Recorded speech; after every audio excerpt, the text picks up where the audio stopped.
Hi there! So, I had to do this project today in English, which was the presentation of a scene from Hamlet by Shakespeare. And my group did Act 5, Scene 1, commonly called the Gravedigger scene, which includes a skull.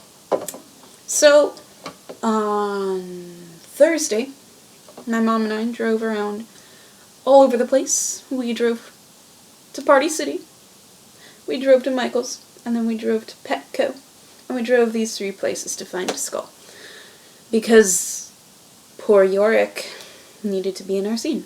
Would you believe, by the way, that Party City doesn't order skulls until September? And the Party City we went to sold out their last skull in May. So, like, they didn't have skulls, but where else do you go? Apparently you go to, Petco. So this is Yorik, by the way. Hello. Meet Yorik.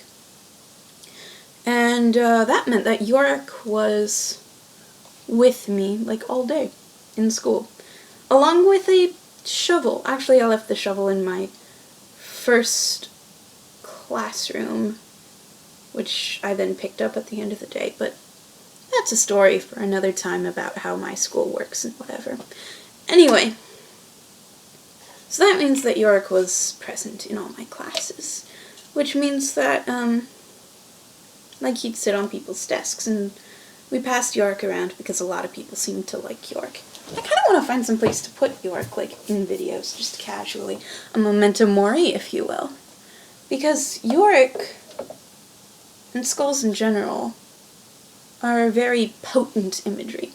So skulls were used in a lot of Renaissance art as this idea of, as this memento mori idea, a reminder of death, which is a constant reminder that no matter how progressive the age is getting, or no matter how beautiful your art is, or no matter how rich the person depicted, death is coming for us all.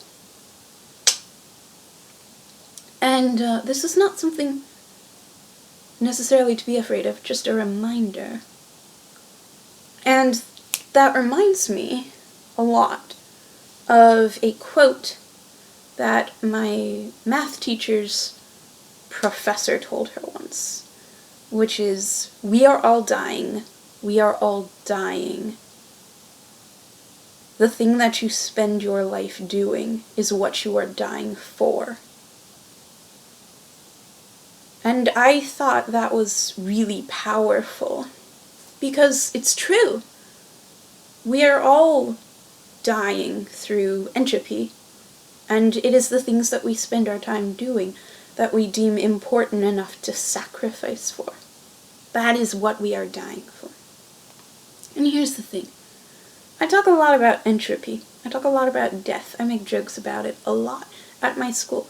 And I think I'm freaking out a couple of my friends by the amount that I talk about these things. But just because I think about death a lot doesn't mean I want to, like, embrace it. I do, low-key. But not like that. See, here's where it gets complicated, because I'm a Christian and I believe that what is life after death is better than life we have here. Now, I'm not going to, like, act upon this belief in any weird way, because I believe I am called to be present on the earth, blah, blah, blah. I'm fine. I promise. But entropy is comforting to me. The basic rule of entropy is one of the laws of thermodynamics. That which comes together falls apart. My laptop will fall apart. The chair that my laptop sits on will fall apart. YouTube as a functioning website will fall apart. The business behind it will fall apart. My body will fall apart. The earth will fall apart. As will the universe in due time. And a lot of people get freaked out by that. A lot of people get freaked out by the idea of forever. But a lot of people also get freaked out by the idea of not forever, of non-permanence, of this idea that the things we spend our time doing will not last. But here's the thing. That means that the mistakes we make won't last forever. If everything is temporary, that means that the fact that I fucked up is temporary too. And, like, if I fail a test, or I say something mean to my brother, or I do something bad or evil or morally, ethically condemnable, then these mistakes will not define me, because they too shall come to pass. Everything around us, every tangible thing, every advancement of humanity is all futile. And you, I think, have two options. Number one, you can ignore that. Or number two, you cannot believe that. And I think the only real way to find meaning is to do one of those two. Like, I do think it's comforting, but I don't think it's enough comfort. And so, like, you can ignore it, sure. Or you can believe that some things do outlast death, and the Bible says the last enemy that shall be destroyed is death. So I don't know. This started as me just wanting to make a joking video about why I have a skull now at my house, a $15 plastic skull from a pet store. That'll break if I drop it. And turned into a video on why I get so excited about death.